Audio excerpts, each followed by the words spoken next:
本日は電子レンジで簡単きなこドーナツを作ります。今回使った材料はおからパウダー 15g、きなこ 15g、ラカンカ 10g、ベーキングパウダー 4g、豆乳 50g、卵1個、おからパウダー 15g、きなこ 15g、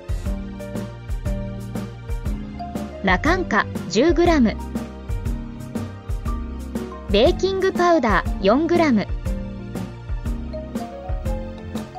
粉類を混ぜ合わせます。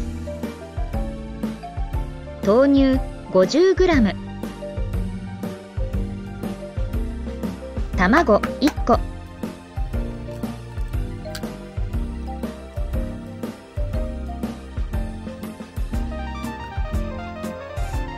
すべての材料を混ぜ合わせます。生地が硬い場合は豆乳を足してください。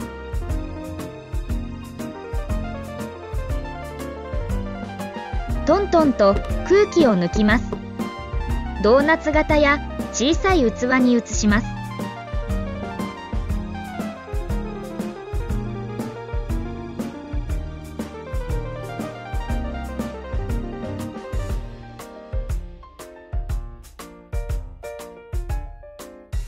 これで生地の完成です。600ワットの電子レンジで2分加熱します。